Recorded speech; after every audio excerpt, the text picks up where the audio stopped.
Hello and welcome to Nutrition Unfiltered, a podcast where science meets sass. I am Christy Maloney, registered dietitian and eating disorder specialist. This is a place where we talk nutrition, ask the hard questions, and have some fun along the way. I'm so glad you're here.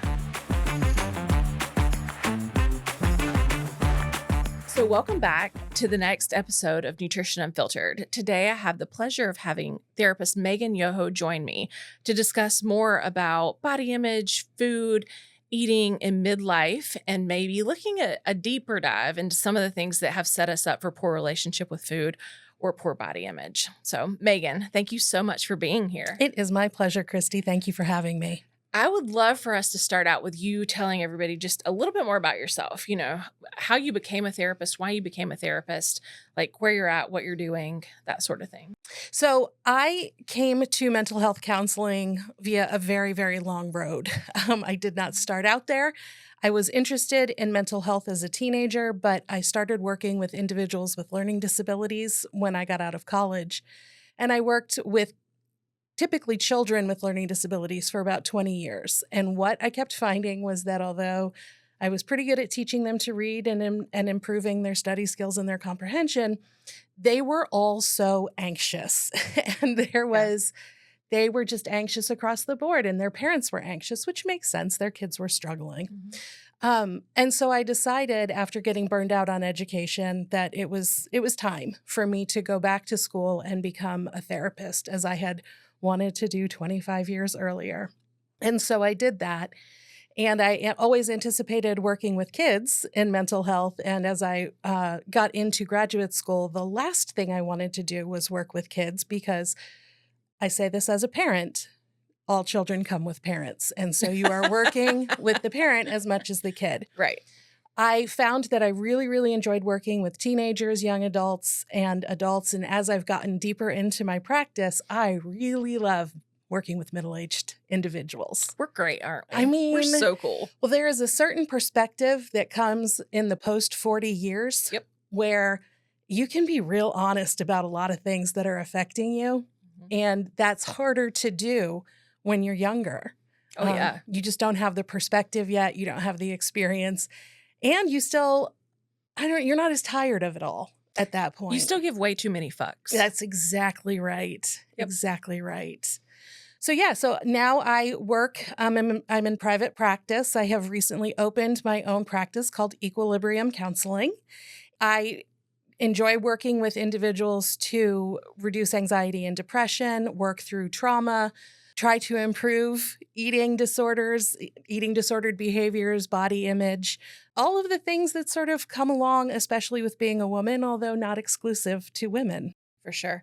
When we're thinking about women in their 40s, 50s, that sort of perimenopause area, what are some of the commonalities you see, in relationships with food and body image that we're all kind of left with after the 80s and 90s and early 2000s? Yeah, I was just thinking about nothing tastes as good as skinny feels.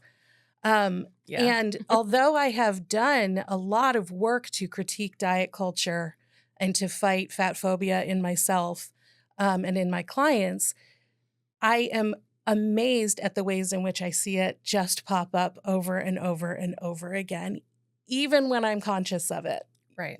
Just to see nowadays, you see younger women wearing whatever they want. You want to wear a crop top or a belly shirt, you wear it. Mm-hmm. You're going to wear shorts that are riding up your cooch and up your butt, you're going to wear them. Fucking awesome. Right? Love it. I love it. But my immediate thought every time is like, oh, she shouldn't wear that. And then I have to yell at myself and be like, she should wear whatever the hell she wants to wear. And I love that she is comfortable enough to do that. Yes. So I think the thing that I notice most with women in their 40s and 50s is just this all-consuming pressure to be better than they are. It is always about, I might be at this level, but I could go one step further. If I could just lose this weight, then the rest of my life would go so much more smoothly. I would be more comfortable going out. Women tend to internalize it as speaking to their discipline, to achievement, right? If you're a working mom, Are you going to get up really early and go to the gym before you go to work? Because that's when you Should. got to do it. You should. Right. Right. And if that means that then you're up late helping your kid with the project because your kid has to get an A on that project and you don't get enough sleep, that's what you have to do.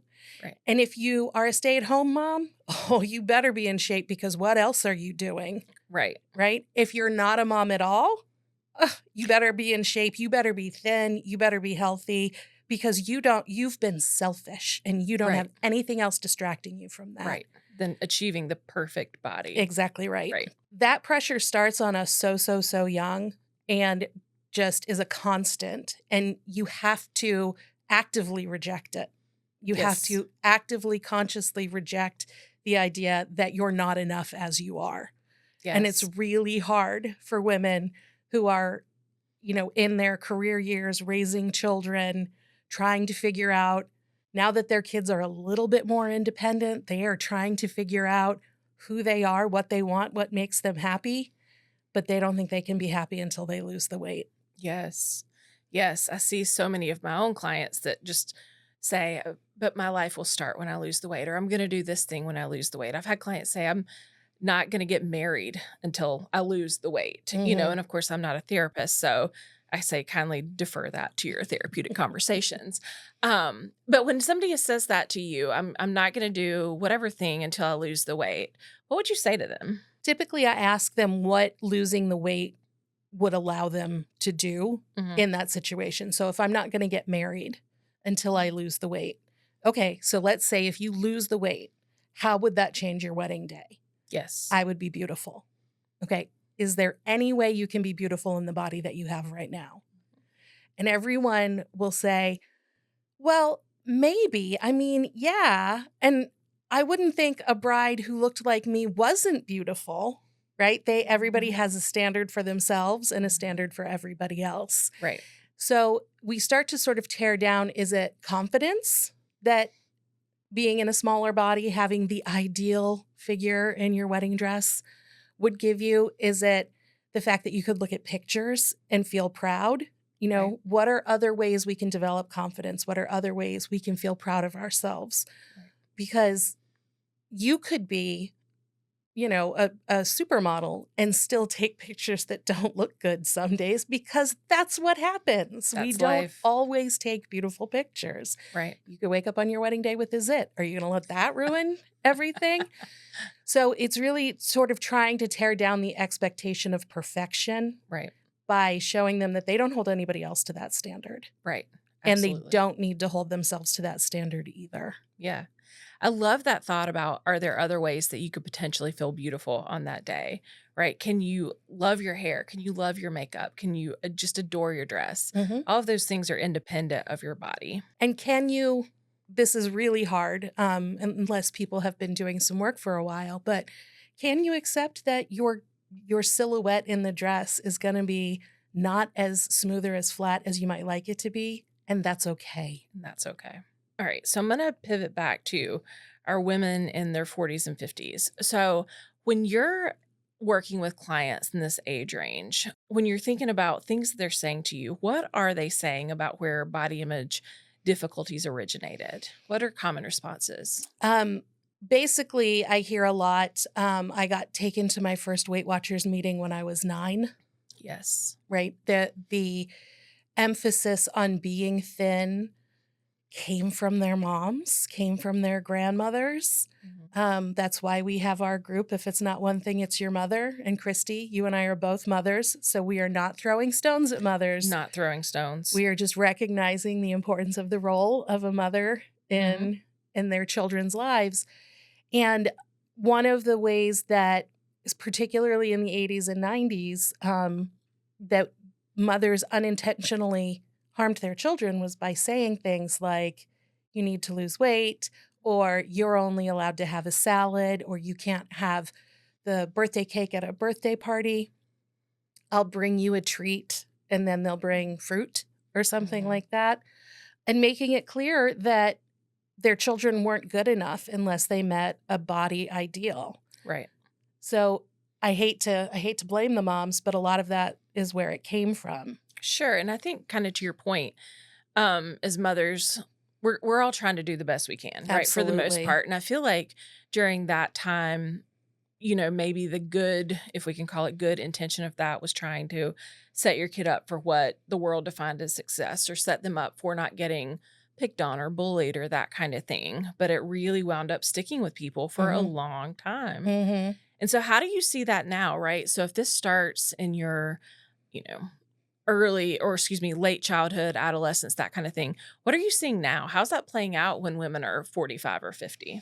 So my clients anyway, oftentimes are just very unhappy with their bodies, Mhm. but very conscious of where that messaging came from, Yes. and they reject it. They try to, Yes. um, but still fall prey because it's super hard to tear down that Mhm. that structure of belief about what it means to be good enough.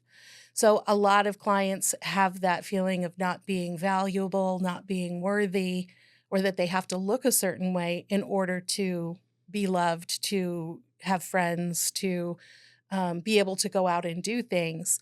But they're all really aware that they can't talk to their kids the same way, Which is great. which is great. Mhm.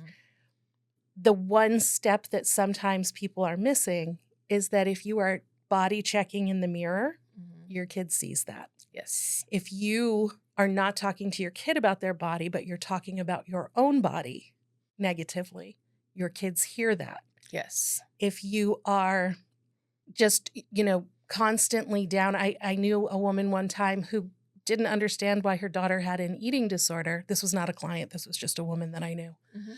But she was constantly getting plastic surgery. But Mhm. she said, I never talk about bodies or weight in front of them.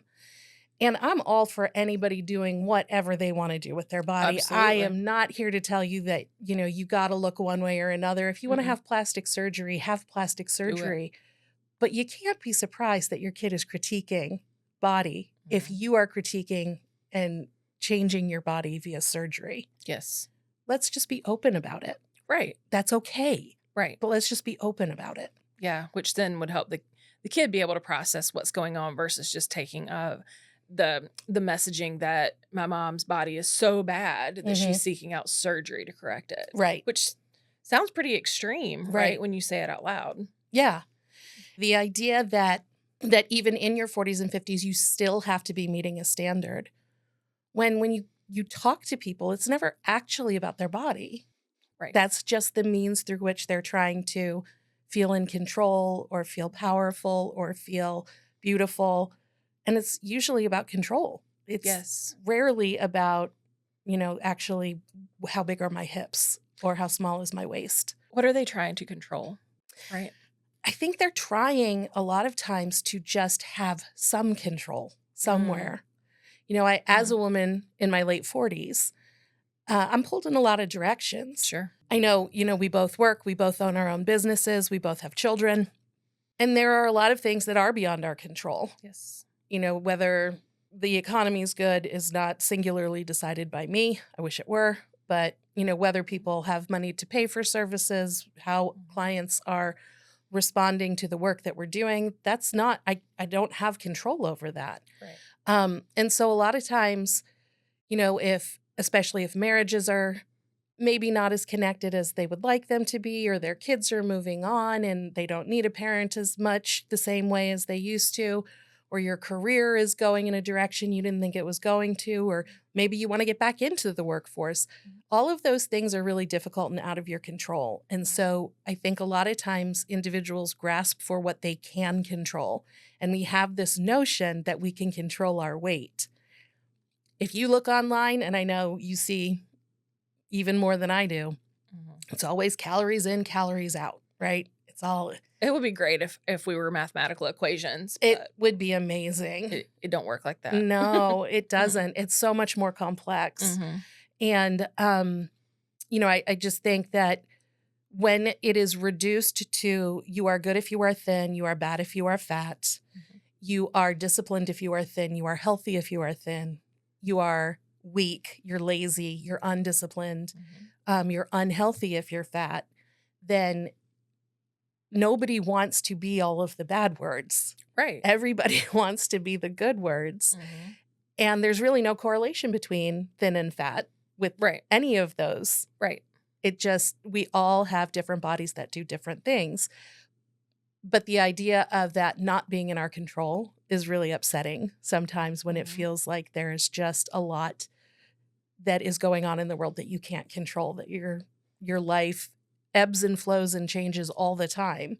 Yeah. And if I could just only eat salads for lunch and have what did Slim Fast used to say? Oh A my shake God. for breakfast, a shake for lunch, and a healthy dinner. Sensible dinner. A sensible dinner. Right. I mean, look at these things that are burned into our memories. I will never forget that. Ever. Right.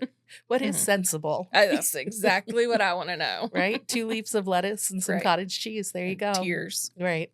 So one thing that kind of makes me think of is, women that are our age that grew up, right, with this dieting mentality. And now like we have, we're kind of like, I reject that. Like, I don't want to be part of that. I don't want to do that anymore. But then we're still left with but it would be better if my body were different. Right. So there's kind of this dissonance between, we have this one thing of I'm rejecting this because I know it's trash, but then we have this other, but like, it would be super cool to still be thin and have all of the good words, that you were talking about. I call that sitting in the shit, right? Like you're kind of like, Yes. I'm in the middle and this just feels shitty. What are your thoughts on what to do then? How do you handle that? First of all, like if I'm talking to my clients about it, you have had 40 years of messaging. Indoctrination. Right. And that messaging continues, right? Yes. Like it's not like it's over just because I woke up one day and was 45, That'd be super. It would be fantastic. I give less fucks, but you can't give no fucks, right? Right. Yeah. So I work really hard to try to help my clients be aware of the systems that are in play outside of them and to recognize that their values are coming into conflict with marketing, right? If your values are to accept that I have this body, that I am choosing to live in this body, regardless of the beauty standards that have been laid out for me, then I have to do that. And even if it is uncomfortable, even if it flies in the face of the marketing that is being delivered to me, I still get to, not just have to, I get to go live. Love that. What a great reframe. So what is my goal? Is my goal peace? Or is my goal to give into the messaging that is always going to be coming at me? Right. And that's hard. It's hard. But I love that thought of what is my end goal? Because there's always more that we can do, more that we can attain. But if your goal is to live joyfully and peacefully, then that's not the path. Right. So if women in their 40s are looking to improve their relationship with food, right? And I think we can kind of simultaneously talk about this. What would you tell them? Well, the first thing that I would suggest to anyone who wants to change their relationship to food and their body is to wear clothes that fit them comfortably. Yes. I would tell them how to go shopping for clothes that fit comfortably. Take a bunch of sizes into the dressing room. Don't look at the sizes. Don't look in the mirror. Try the clothes on first. See how you feel wearing the clothes. If you don't like how it feels, try a different size. That's, take 3-4 sizes in. If you like how it feels, then turn around and see if you like how it looks. Because it is going to be on your body for a number of hours every day that you wear it.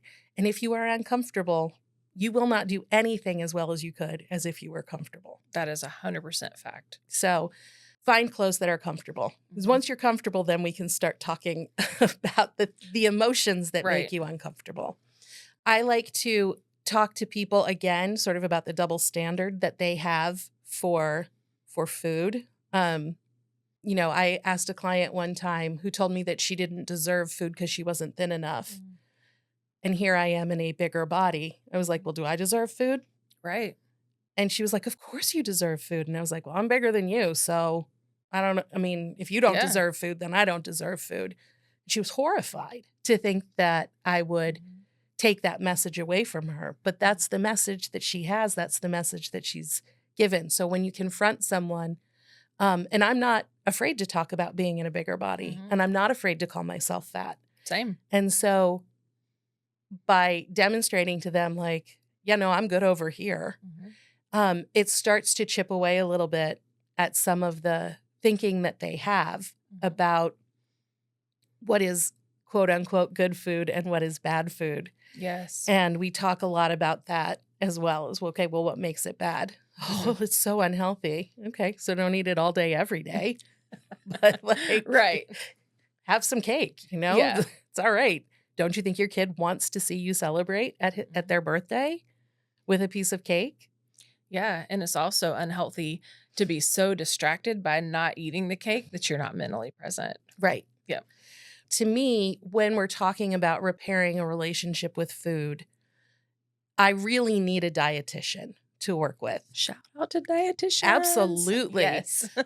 Because I don't know what you know. Mm-hmm. Like I can handle the feelings Mm-hmm. and all of that, but I don't know what bodies need in terms of nutrition. I don't know how to help someone who's been restricting so much that the idea of eating or the practice of eating is physically uncomfortable. Mm-hmm. I mean, I know how to get through the anxiety of that, Yeah. but I don't know how to talk to them about how their bodies need this food in these quantities in order to operate efficiently. Right.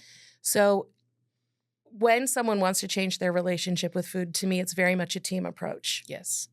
And I want to make sure that I have the people who know what they're talking about the things that they know. Yes. I'll tell you to eat carbs, Yes. but I don't I don't know how many carbs you're supposed to eat. Right. Yeah. And I'll tell you to feel your feelings, although sometimes I don't know exactly how you're supposed to do that either. Right. Right. Yeah. No, I think that's good because I do think that sometimes people don't understand like the need for a therapist or the need for a dietitian. Cause I know people will come to me with a poor relationship with food and just say, but just tell me what to eat. Like, give me my macros. And it's like, you need therapy to like help process some of this and unlearn those messages. Which is really important. I find that people are either, and tell me what your thoughts are, they'll come to you because they want to be super avoidant of what they're actually eating. They want to talk about how they feel about it and feelings, but I don't want to talk about the carbs. Like, don't make me eat the carbs. Or they'll come to me super avoidant of the feelings and say, I only want my macros. Like, I don't want to talk about trauma or sadness or whatever other thing they've got going on. And because food plays the role that it does in humanity, right? Like it is the first way that we bond with our mothers, typically our mothers. But our first caregiver is providing food to keep us alive. Right. It's a social connection.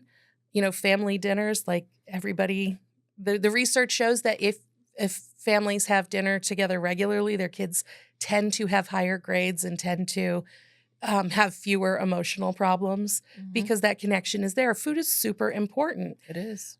But we also live in this super extreme culture of I can only eat what's healthy.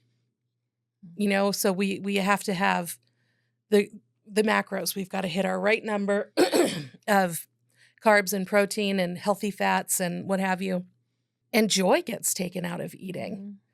And many women our age don't feel joy. They feel dread when they're eating. Yes. And so the emotion and the food are tied together. And then you get the restriction all day and the binging at night because, damn it, I'm hungry. I haven't eaten anything all day. I'm fucking tired of it. Exactly. Yes. Not to mention, as you say, fucking tired, you're fucking tired if you haven't been eating. Oh my God. Yes. Yes. And so there's an urge, right, to eat when you're tired. You're looking for energy. Yes. And if you deny yourself, then you're just getting more tired and probably losing control. Like we just get into this cycle of I feel bad. Food is the cause.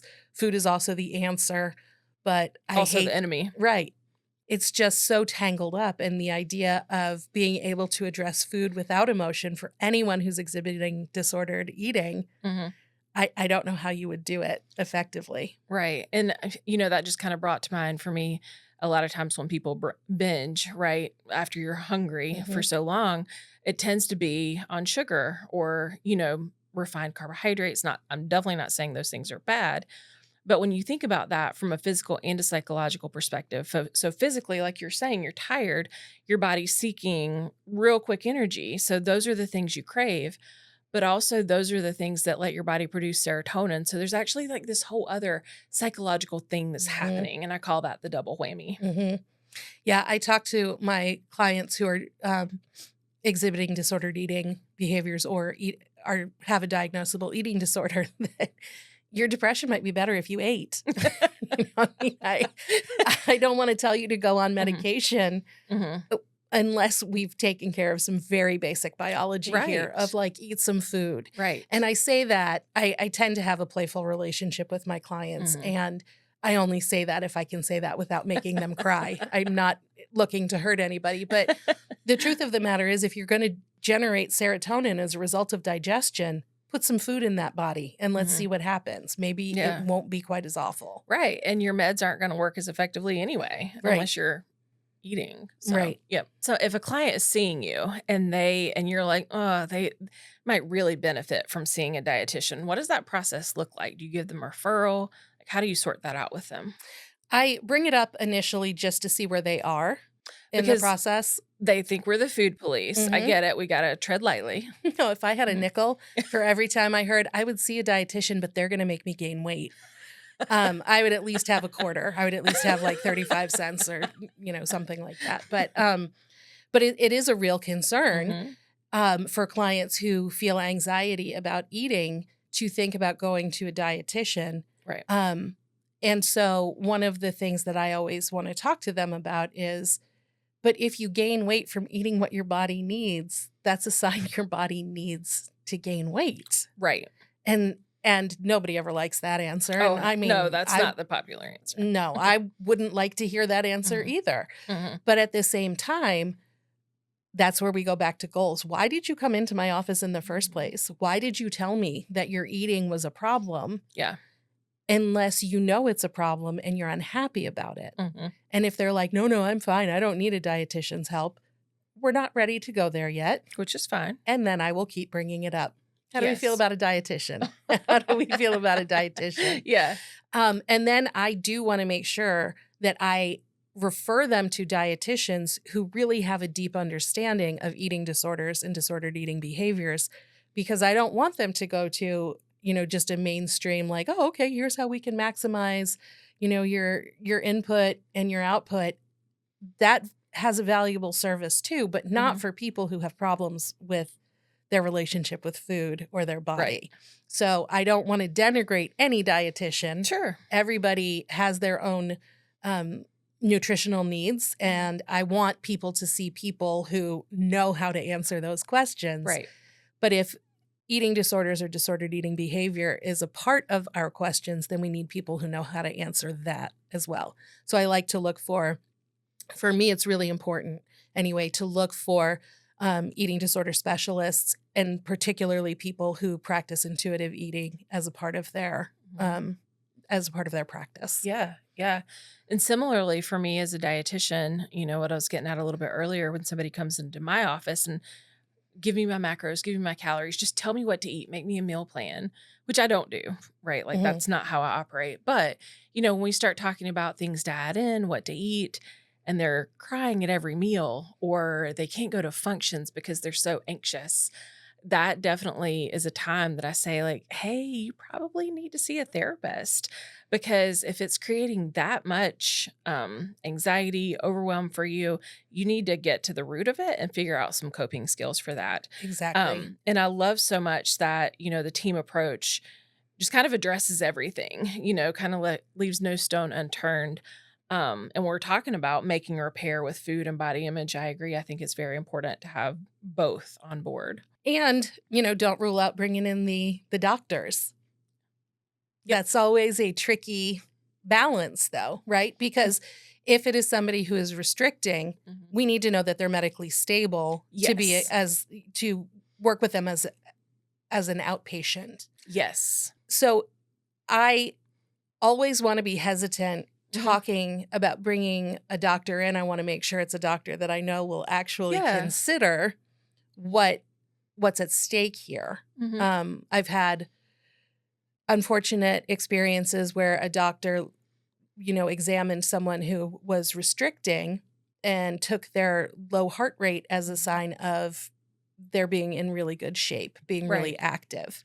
And meanwhile, this individual is starving and purging and that heart rate is a problem. It's a problem. If you send a teenager to the doctor and you get that kind of like, oh, you're just really fit, probably you should get some more sleep, but I know you're in high school. Right. That's not great. But then you send a woman our age to the doctor and immediately everything is anxiety and you're too fat. Yep. Every time. Every time. Here's your antidepressant and your Ozempic. Be on your way. Exactly.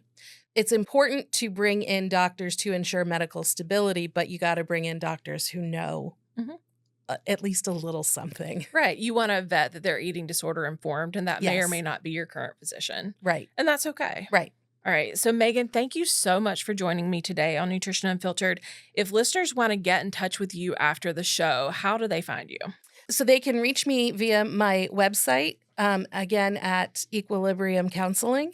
And my email address and phone number for that are still being set up because this is new. So look in the show notes and I will have that for you. Perfect. Thank you so much for joining me. I really enjoyed our conversation. Thank you, Christy, for having me. As always, I have enjoyed chatting with you.